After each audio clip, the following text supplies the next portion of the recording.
Good morning, and welcome to Vicor Corporation's earnings call for the first quarter ended March 31, 2026. I'm Jim Schmidt, Chief Financial Officer, and I'm in Andover with Patrizio Vinciarelli, Chief Executive Officer, and Phil Davies, Corporate Vice President, Global Sales and Marketing. Earlier this morning, we issued a press release summarizing our financial results for the 3 months ended March 31, 2026. This press release has been posted on the Investor Relations page of our website, www.vicorpower.com. We also filed a Form 8-K today related to the issuance of this press release. I remind listeners this conference call is being recorded and is the copyrighted property of Vicor Corporation. I also remind you various remarks we make during this call may constitute forward-looking statements for the purposes of the Safe Harbor provisions under the Private Securities Litigation Reform Act of 1995. Except for historical information contained in this call, the matters discussed on this call, including any statements regarding current and planned products, current and potential customers, potential market opportunities, expected events and announcements, and our capacity expansion, as well as management's expectations for sales growth, spending, and profitability, are forward-looking statements involving risk and uncertainties. In light of these risks and uncertainties, we can offer no assurance that any forward-looking statement will, in fact, prove to be correct. Actual results may differ materially from those explicitly set forth in or implied by any of our remarks today. The risks and uncertainties we face are discussed in Item 1A of our 2025 Form 10-K, which we filed with the SEC on March 2, 2026. This document is available via the EDGAR system on the SEC's website. Please note the information provided during this conference call is accurate only as of today, Tuesday, April 21, 2026. Vicor undertakes no obligation to update any statements, including forward-looking statements, made during this call, and you should not rely upon such statements after the conclusion of this call. A webcast replay of today's call will be available shortly on the Investor Relations page of our website. I'll now turn to a review of Q1 financial performance, after which Phil will review recent market developments, and Patrizio, Phil, and I will take your questions. In my remarks, I will focus mostly on the sequential quarterly changes for P&L and balance sheet items and refer you to our press release or our upcoming Form 10-Q for additional information. As stated in today's press release, Vicor recorded product and royalty revenue for the first quarter of $113 million, up 5.3% sequentially from the fourth quarter of 2025 total of $107.3 million, and up 20.2% from the first quarter of 2025 total of $94 million. Advanced products revenue increased 3.7% sequentially to $64.9 million, and brick products revenue increased 7.7% sequentially to $48 million. Shipments to stocking distributors increased 0.5% sequentially and increased 63.6% year-over-year. Exports for the first quarter decreased sequentially as a percentage of total revenue to approximately 48.9% from the prior quarter's 49.3%. For Q1, advanced product share of total revenue decreased to 57.5% compared to 58.4% for the fourth quarter of 2025, with brick product share correspondingly increasing to 42.5% of total revenue. Turning to Q1 gross margin, we recorded a consolidated gross profit margin of 55.2%, a 20 basis point decrease from the prior quarter. Q1 gross margin increased 800 basis points from the same quarter last year. I'll now turn to Q1 operating expenses. Total operating expense increased 4% sequentially from the fourth quarter of 2025 to $45.5 million. This increase included higher legal expenses related to enforcement of our IP. The amounts of total equity-based compensation expense for Q1 included in cost of goods, SG&A, and R&D was $836,000, $1,959,000, and $1,057,000 respectively, totaling approximately $3.9 million. Turning to income taxes, we recorded a tax benefit for Q1 of approximately $0.3 million, representing an effective tax rate for the quarter of -1.3%. The company's tax provision and effective tax rate for the quarter ended March 31, 2026 was positively impacted by stock options exercised in the quarter. Net income for Q1 totaled $20.7 million. GAAP diluted income per share was 44 cents, based on a fully diluted share count of 47,254,000 shares. Turning to our cash flow and balance sheet, cash and cash equivalents totaled $404.2 million at Q1, an increase of $1.4 million sequentially. Accounts receivable net of reserves totaled $67.4 million at quarter end, with DSOs for trade receivables at 42 days. Inventories net of reserves increased 3.8% sequentially to $94.8 million. Annualized inventory turns were 2.1. Cash flow used for operating activities totaled $3.9 million for the quarter, which was net of a litigation settlement payment of $28.6 million. Capital expenditures for Q1 totaled $12.4 million. We ended the quarter with a construction in progress balance primarily for manufacturing equipment of approximately $10.7 million and with approximately $33.9 million remaining to be spent. I'll now address bookings and backlog. Q1 book-to-bill came in above 2, and one-year backlog increased 70% from the prior quarter, closing at $300.6 million. 2026 is a year of great opportunity for Vicor. We expect Q2 revenues of nearly $126 million and 2026 revenues of nearly $570 million. This guidance is based on conservative assumptions about our licensing practice, specifically that we will not enter into new licensing agreements until our second ITC case gets its final determination in 2027. Additional exclusion orders further restricting importation of infringing computing systems will provide motivation to close new licensing deals on the right terms. Along with revenue growth in 2026, we expect margin expansion. Phil? Thank you, Jim. With the book-to-bill above 2, Q1 bookings were strong across our high-performance computing, industrial, and aerospace and defense markets. They remain strong in the second quarter, and I'll discuss each of them in turn.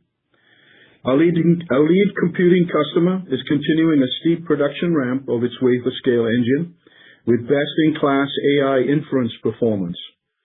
Wafer scale engines and future embedded multi-die and CoWoS packages for AI chiplet solutions are uniquely enabled by vertical power delivery.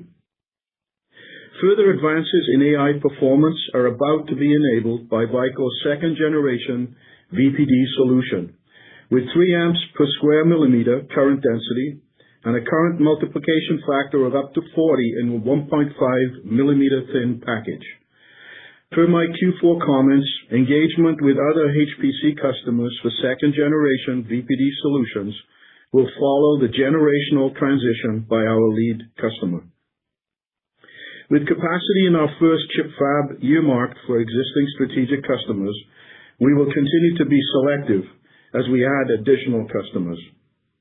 On the VPD front, competition is handicapped by a multiplicity of issues, including inadequate current density and stacked packages that are not mechanically and thermally adept. That's because competition copied a first-generation VPD solution whose pioneering aspects are still immature and at risk of continuity of supply challenges caused by patent infringement.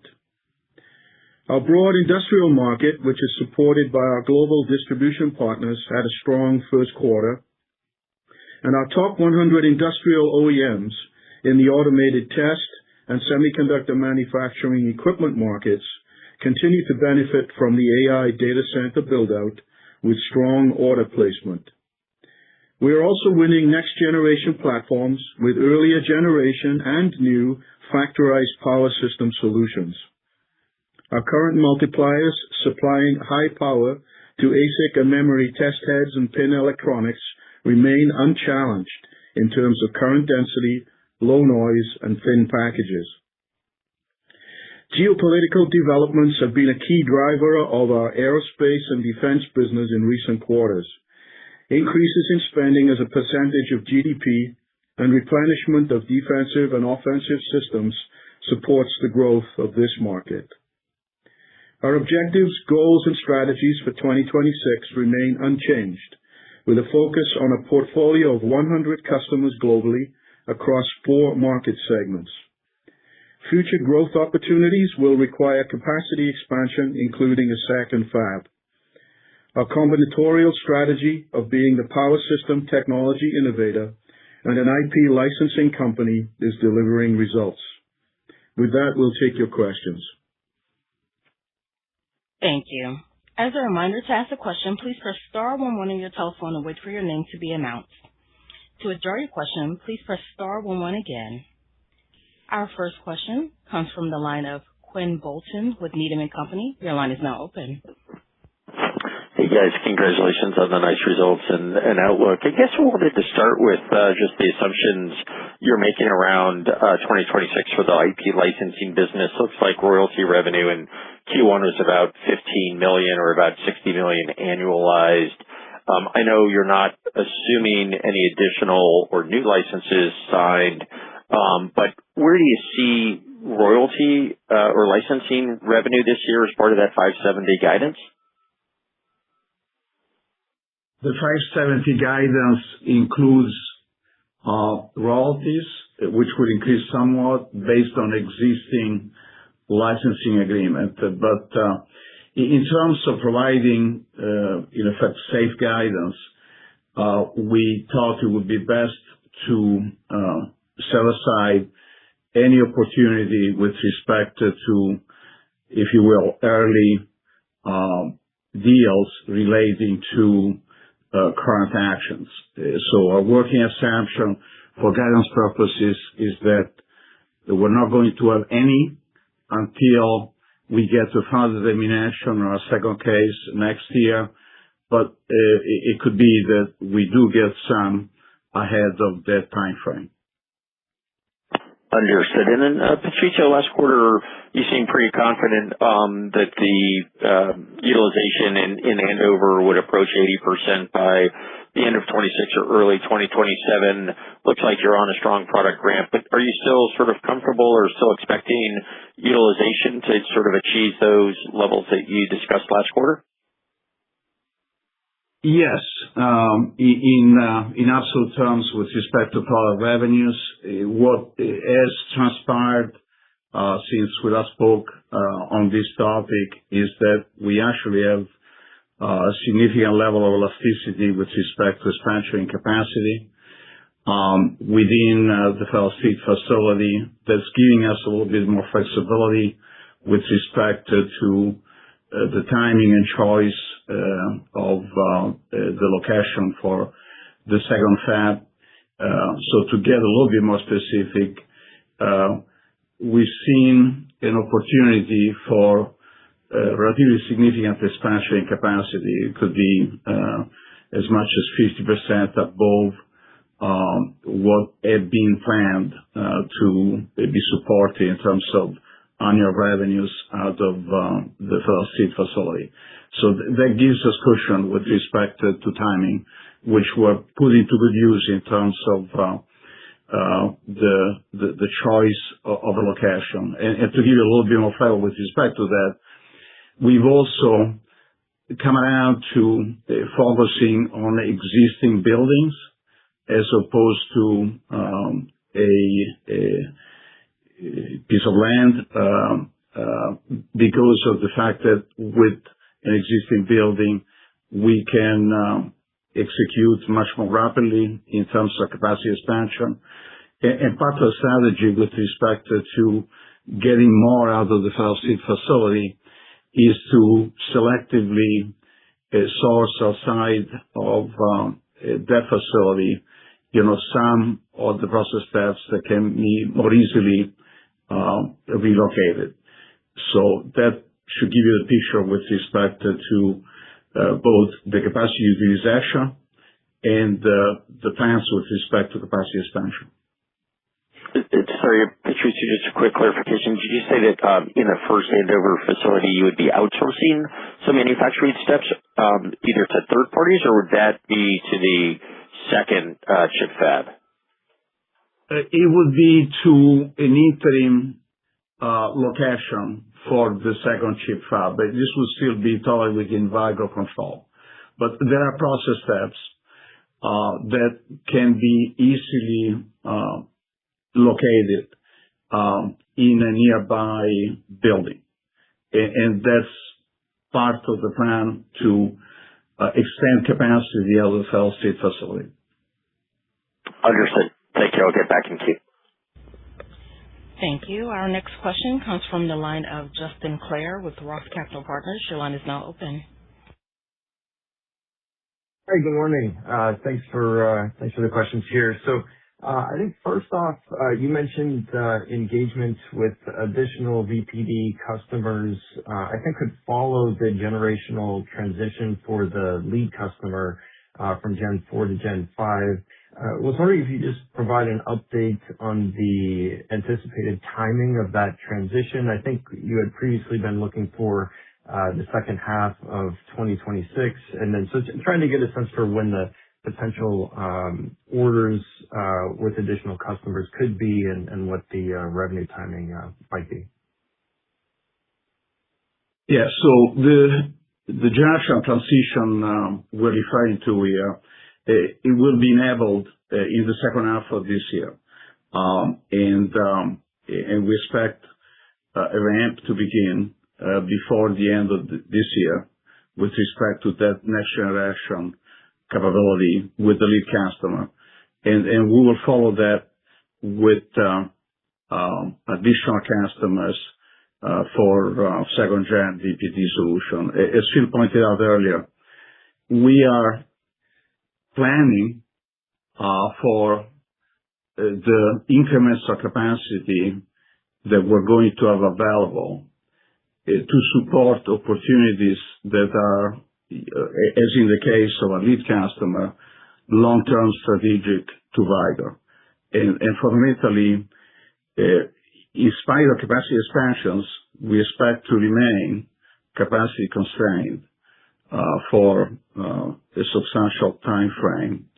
And that leads us to want to pick the right companies, the right applications, where, as in the case of the lead customer, we can make a very substantial difference with respect to levels of performance and opportunity to win substantial market share. Got it. Okay. And then just on the backlog, so in Q1, backlog increased significantly here to just over $300 million. Wondering if you could speak to, how quickly you anticipate turning that over. And then, assuming you get to, and then I guess, just as the business continues to scale, how do we think about the lead times and the conversion of that backlog? And then maybe how much backlog you think may be necessary in order to support the $800 million run rate that you have previously talked about? Well, so starting with Q2, the bookings are just as strong as they were in Q1.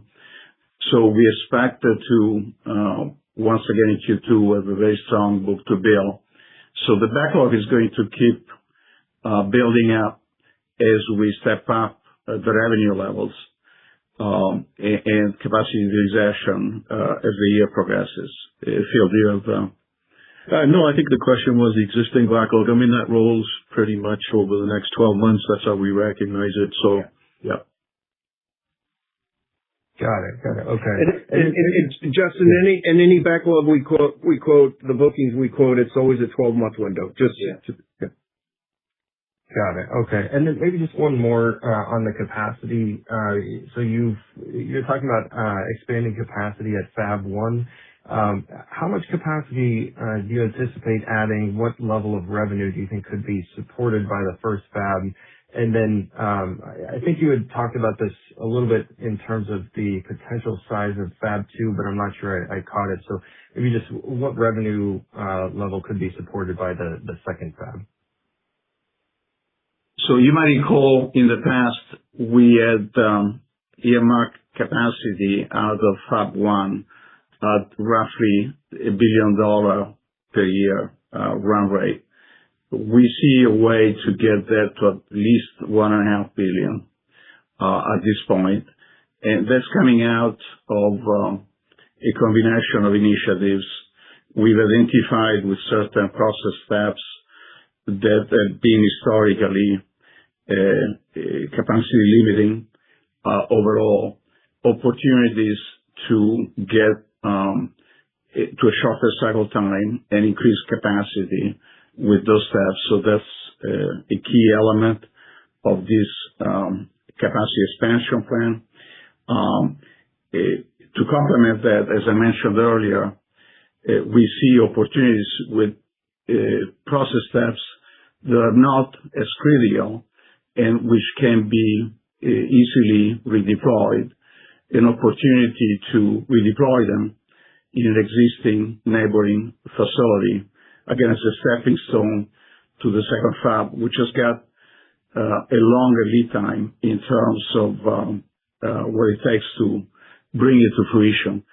So we believe this approach gives us a lot more flexibility. It will improve our opportunity for significant margin expansion because we will not be incurring for a certain level of total capacity as much in terms of additional equipment and depreciation. And overall, it's a plan that meets the combination of objectives that we set ourselves and the need to support a variety of market opportunities, not just in the compute space, but in the other markets where we're seeing considerable strength. Got it. Okay. Thank you. Appreciate it. Thank you. Our next question comes from the line of John Tanwanteng with CJS Securities. Your line is now open. Good morning. Thank you for taking my questions, and congrats on the nice quarter and the strong orders and outlook. My first question is, Patrizio, you mentioned you expect to be capacity constrained before you expect the new fab to come up, and I don't know if the expansions will occur before that as well, but what does that mean for your customers and their sourcing strategies? Do they need to turn to your competitors, or do you have some kind of licensing strategy that you may employ or have in mind to help them avoid that constraint? Just help me understand what the timing is around their growth trajectory is and what you expect your capacity to be underlying that. So first of all, we purchased a second 3DI or 3-dimensional interconnect line that is going to be installed in the Q3, Q4 timeframe. So that in itself is an element of the capacity expansion plan. Second, as I mentioned earlier, within each of the 3D interconnect lines, we have identified ways to reduce cycle time and increase capacity in inverse proportion. Beyond that, we have expansion plans outside of the Federal Street facility, and we are engaged in discussions that could lead to an alternate source for a second-gen VPD technology, which we believe is going to be in great demand for a variety of reasons in years to come. Because fundamentally, it is the only way we know how to address the current demands of processors with all of the right attributes. Right? The way it is done with competitive alternatives that to some degree build upon what we call first generation VPD technology is, as suggested in the earlier remarks, challenged in a number of respects because of the inadequate current density. So it's fundamentally a domino effect. The inadequate current density forces stacking of the elements of the solution. The stacking has mechanical complexity and thermal challenges because the heat gets trapped within the stack. Is fundamentally inept at keeping up with escalating current density needs in future generation of processors. So even though we have ambitious capacity expansion plans, we see an alternate source playing a key role in years to come in terms of achieving greater overall penetration and win-win opportunities in the marketplace. Got it. Thank you. Could you also talk about the upcoming 800-volt data center architecture and the potential for a transition to like a 6-volt intermediate bus, and where your 48 to 12-volt systems sit within that? Do you expect maybe the NBM market to continue to grow as those architectures take share, or is there a transitory period where maybe that falls off and maybe transitions to your VPD technology and licensing and royalties on that side? So we believe the initiative to go directly from 800 volt to 6 volt is frankly ill-conceived. It's internally inconsistent.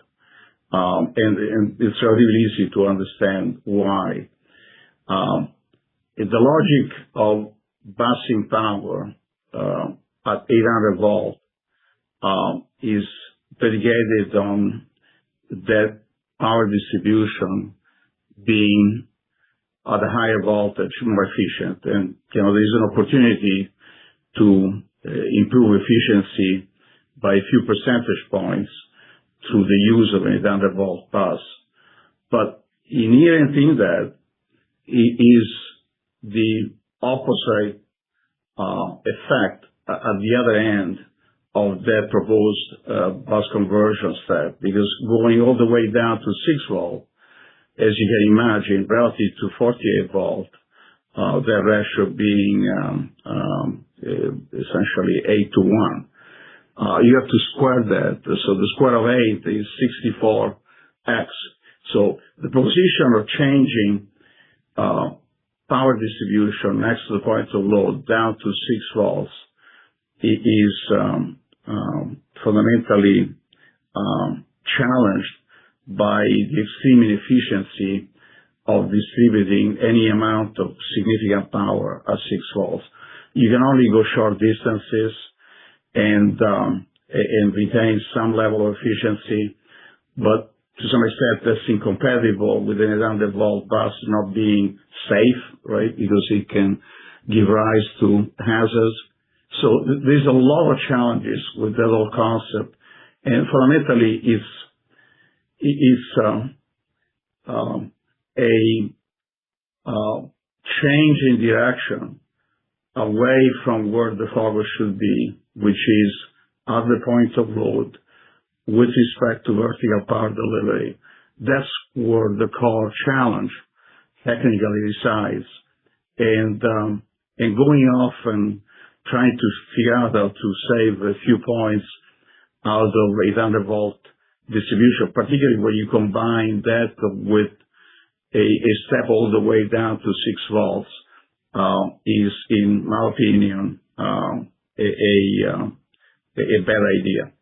But time will tell. And by the way, Vicor has proprietary technology at 800 volt. We did a lot of pioneering developments with respect to bus conversion from 800 volt. And should that be successful to any degree, there's going to be issues with respect to IP there too.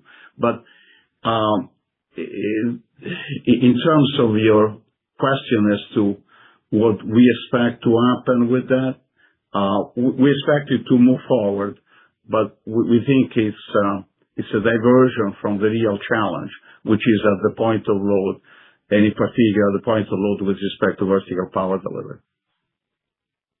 Got it. Very helpful. Thank you, Patrizio. Good luck.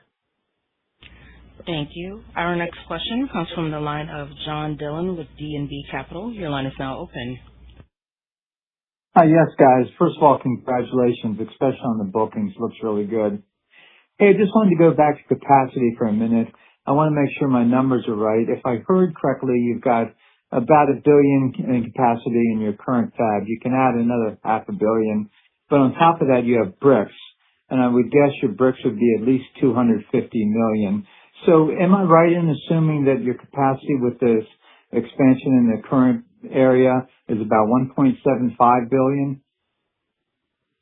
No. So the bricks are part of it. I don't think they're quite at the level of 250. And, as we've been saying for quite some time, before too long, they're practically irrelevant. We shouldn't be thinking about bricks. And in effect, part of our strategy with respect to the expansion of capacity at Federal Street is to minimize the footprint taken up by legacy products that don't have the growth opportunity of advanced products, in particular second-gen VPD. So the number I quoted earlier as a step up in our capacity plan for Federal Street from $1 to $1.5 billion, that's an all-inclusive number. Now, that all-inclusive number could potentially go further up, but it wouldn't be because of the big contribution. It would be because of more opportunity for expansion capacity of advanced products. Got it. So you see you could get above $1.5 billion. Excellent. Yes. We feel comfortable with a $1.5 billion target at this point in time. And again, the same process that has led us to identify opportunities to step capacity up, measured in revenues per year, from $1 to $1.5 billion, may have yet some further opportunity. Again, the logic behind it is to give ourselves more runway with respect to the next set of steps, which include a variety of strategic choices, ranging from the second fab to alternate sourcing. Excellent. And with this expansion capacity, will you be able to satisfy the OEM and the hyperscaler customers you talked about in Q3 that came to you back in Q3 conference call? You mentioned those two, and I'm wondering if this expansion capacity will be able to satisfy them.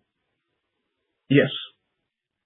Excellent. Yes. Thank you. I'll get back in the queue. Yeah, go ahead. Thank you. As a reminder, to ask a question at this time, please press star 11 on your touchtone telephone. Our next question comes from the line of Richard Shannon with Craig-Hallum Capital Group, LLC. Your line is now open. Well, hi, guys. Thanks for letting me ask a couple of questions. I guess my first is a simple one here. The backlog has risen very nice, I think 70% sequentially. If you could characterize the sources of that increase here, whether it's from the lead VPD customer or anyone else in the kind of the high-performance computing space and all other markets, if you could characterize between those three, that'd be helpful. Thanks. Yeah. Hi, Richard. It's Phil. So in high-performance compute, it was the lead customer and the hyperscaler customers that we have. But we also saw some really good lift in industrial and the defense aerospace markets, as I commented. It was really strength across the board, broad markets as well as in high-performance compute with a few lead customers. Okay, great. Thanks for that. My follow-on question is, and apologies if I missed something, I had a couple interruptions here. But wondering if you could discuss the engagement or even design win status with follow-on, VPD customers here. Sounds like, if I heard correctly, you're talking about strategic reservations on either capacity in the first fab or the proposed second one here. Wondering if you could discuss the dynamics around those follow-on customers. So I suggested earlier, Richard, we're very much focused on completing readiness with respect to starting a generational change with a lead customer, and with some other opportunities relating to that. I guess a way to think about this is that in spite of the capacity expansion that we are pursuing, we see ourselves being essentially sold out in terms of capacity for the foreseeable future. And that gives us the opportunity to be very selective with respect to new engagements in terms of their strategic significance and alignment of interests for the medium to long term. So in a way analogous to the comments I made earlier regarding expansion of capacity coming out of Federal Street, first of all, giving us more time and opportunity with respect to parallel initiatives. On the front end of the business, just like the back end of the business, the fact that we're going to be enjoying strong bookings and strong backlog, and we have a near-term capacity nearly sold out, gives us an opportunity to align ourselves with the right applications and the right customers going forward. So we don't have to feel a sense of urgency because of where we stand in terms of the demand side.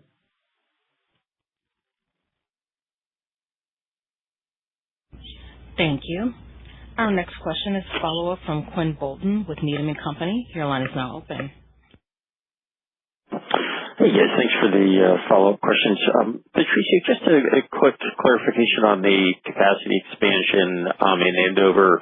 When would you expect to reach that $1.5 billion of capacity? Is that end of 26?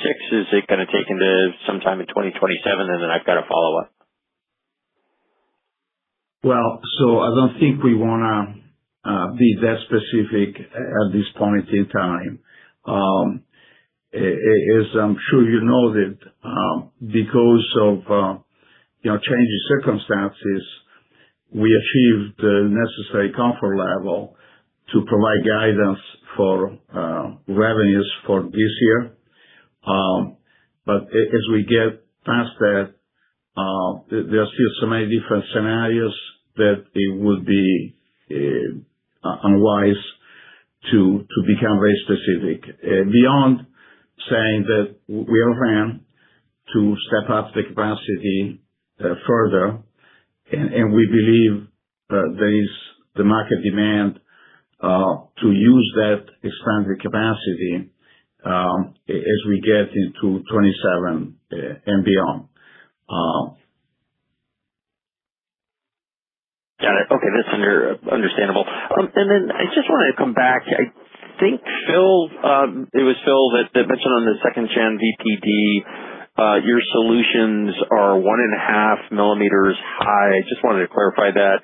And if that's the case, I guess at the recent APEC conference, there were a ton of presentations on vertical power with folks like NVIDIA and Google asking suppliers to hit 3 millimeters or below. It sounds like you may be well below that threshold already. And so just wondering if you can talk about the interest you're seeing on the VPD products, because it does sound like you may have a major advantage in package height versus the competition.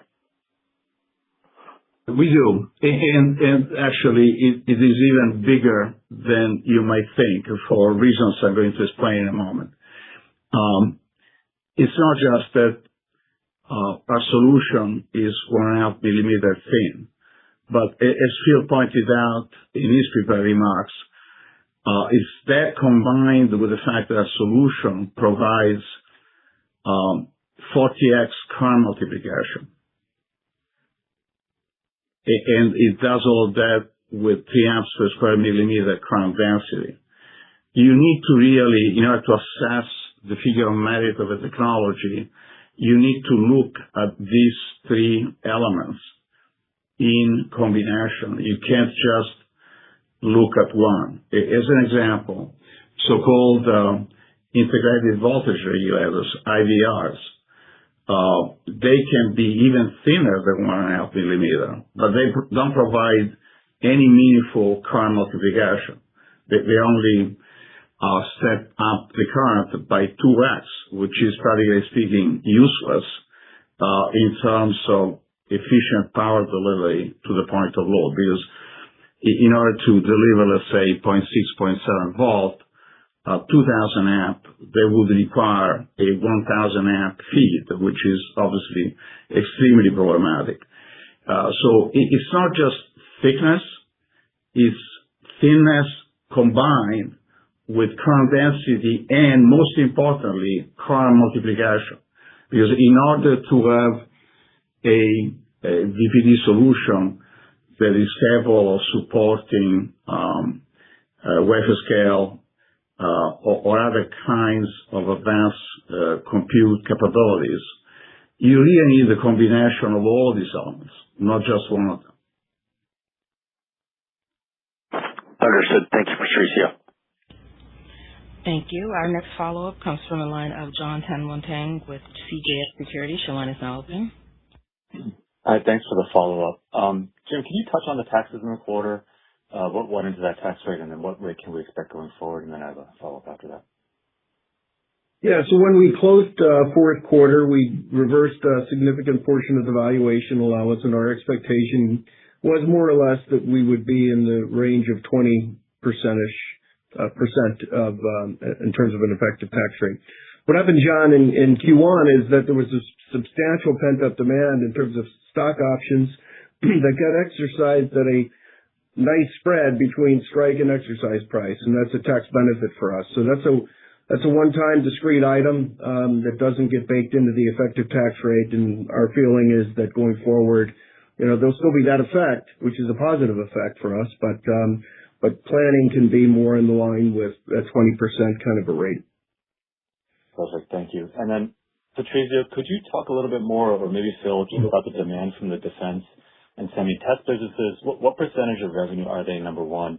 And number two, just with regards to defense piece specifically, are you able to meet the critical defense needs that the U.S. has with the upcoming capacity constraints that you're modeling?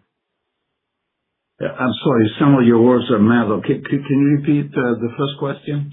Yeah. First, the percentage of semi-test and defense in the revenue today, and second, can you meet defense demand as it grows, given that it's critical, given the capacity constraints that you're modeling going forward? Yes. So John, it's Phil. We don't break those things out, but the answer to the question is we can meet the needs of the defense market with the capacity that we have. Okay, great. Thank you.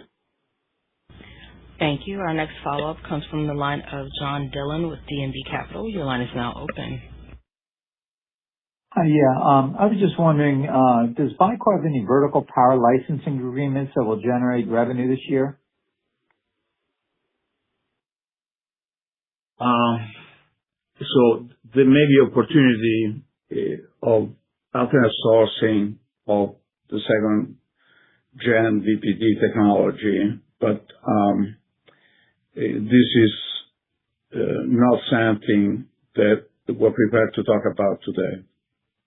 Okay. And Phil, on the bookings, can we assume a bookings run rate of what we saw today for the rest of the year?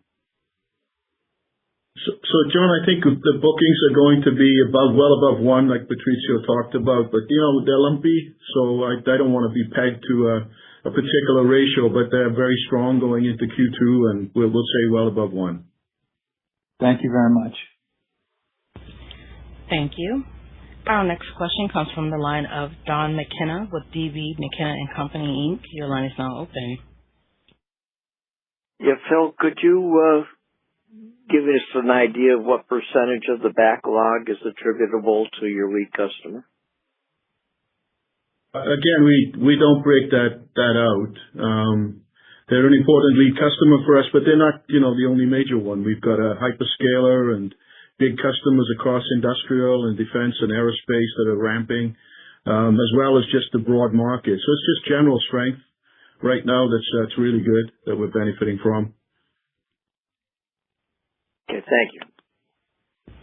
Thank you. As a reminder, to ask a question at this time, please press star 11 on your touchtone telephone. Our next question comes from the line of Neil Gore, shareholder. Your line is now open. In the past, you said you expect that royalty income could grow to as much as 50% of product revenue. Do you still have that expectation? The expectation of the licensing as a percentage of product revenues, we talked as much as 50%. Question was, do we still hold to that? Yeah, we feel very good about our licensing practice. We are investing heavily in it. We'll be investing in it at an escalating rate because we see that business as being both a high growth business in terms of its top line, and needless to say, it's nearly 100% margin in terms of profitability. We anticipate, as discussed in prior meetings, that there will be a time in the not too distant future when OEMs and hyperscalers will be Vicor licensees with only perhaps rare exceptions. We see that dynamic progressing, and we think we're pretty close to a crossing of the chasm with respect to the industry wanting to be protected in terms of a license to enabling power system technology from Vicor. Thank you. Do you expect that some of the other lawsuits that you have had for violating your patents, has anyone approached you to settle after the big settlement you received earlier last year? So we carried the first ITC case to a successful conclusion. And to be clear, that conclusion doesn't mean that there isn't ongoing opportunity relating to the first ITC case. In fact, there is an action pending at customs as we speak relating to that first exclusion order. While we're working with the case we brought earlier this year, for which the ITC once again chose to institute an investigation to get that to its final determination, which should result in a second exclusion order. And this may not be the end of the road. I mean, in Italy, we are saying that there is no two without three. So there's been two thus far. Don't be surprised if you see a third one. And so this, again, part of a very comprehensive campaign. Vicor has been the pioneer in the power system industry, always very much in the forefront of very high power density and performance for nearly 40 years. As a long-standing pioneer in the industry, we got into places well ahead of any competitor and scouting these new landscapes with respect to power distribution architecture, power conversion engines, control system, advanced power conversion components. We have consistently pursued an extensive protection through many patents.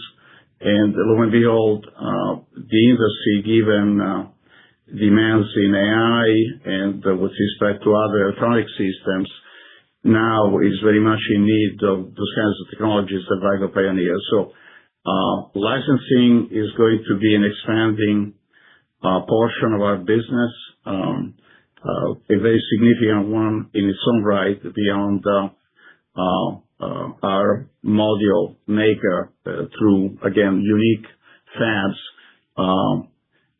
revenue capability. Okay, and next question on that. Are there any expenses affiliated with licensing revenue? As a part of your SG&A, perhaps? Any expenses associated with licensing revenue? Of course, the lead. Yes. So we have partnered with law firms that have a share of the interest in the outcome, subject to caps and so on and so forth. So as we record the licensing income, we record an operating expense for the share of the proceeds from the litigation that led to the licensing deal owed to our partners. Thank you. Thank you. Our next question is a follow-up from Justin Clare with Roth Capital Partners. Your line is now open. Hey, thanks for taking the follow-up. So just one here. So we did see a large transaction announcement between OpenAI and a wafer scale supplier last week. And just wondering, against that backdrop, can you share how your visibility into demand has evolved over the last quarter? And then maybe if you could comment on the size of the opportunity you're seeing with your lead customer for vertical power and how that compares to the visibility you had last quarter. Well, I think we felt very strongly about our lead customer technology and their market opportunity. And frankly, for a number of years, I was confronted with a degree of skepticism by investment bankers and the like, who did share the same level of confidence Vicor had in our lead customer. And so that's been proven out to be the right expectation. We think they have a real technological advantage, at least for a certain class of AI applications, and that will translate into market share growth and we believe substantial success in years to come. And that's an opportunity for us, is to say, as we have with the AI market in general. Okay, appreciate it. Thank you. Thank you. Our next follow-up comes from the line of Richard Shannon with Craig-Hallum Capital Group. Your line is now open. Well, hi, guys. Thanks for letting me follow up. Kind of a multi-part question around licensing. Maybe you can update us on the number of licensees you currently have generating revenues, and if there's multiple licenses per licensee, would be probably good understanding there. Then also wondering if you have any licenses that are expiring and need to be renewed like this calendar year. And then ultimately, you talked about the ability or the belief in growth in this business here. To what degree do we need to see growth in licensees versus number of licenses, or can you grow at a rate that you're expecting without any growth in those numbers? Thank you. So I view our business model as being very resilient, very redundant, because we have great opportunities as a module maker, and we have great opportunities as a licensor of enabling technology. And those two opportunities are very synergistic because in our licensing deals, we provide incentives for OEMs, hyperscalers, to be more than licensees, to be customers of our modules and advanced technology, power system solutions. So I feel, speaking for myself, very confident we're going to be very successful on each of those two fronts. And again, they reinforce each other in pretty much every way. Richard, maybe I can also, if you don't mind, I'll add a little bit to that. So if you look at products that are getting launched later this year, maybe early next year, from different GPU companies or even hyperscalers, a lot of them are going lateral and vertical because they can't really solve the full vertical problem, the vertical challenge, because of what Patrizio's talked about: lack of current density, mechanical issues. And so you'll see a little bit of lateral with a bit of vertical, and that vertical, as we talked about, copies our first generation VPD. If you go to what Cerebras and the wafer scale companies do, you've got a challenge there of bandwidth, which they solve through their wafer scale engine. Everybody now is starting to look at the CoWoS packaging, the packaging that Intel has brought to market with multi-die chiplet. The only way to power that stuff to solve the memory bandwidth problem is pure vertical power delivery. And that's where you need 1.5 millimeter height packaging, greater than 3 amps per millimeter squared current density, and 40 times if you like, the capability of the power delivery to that network. Current multiplication.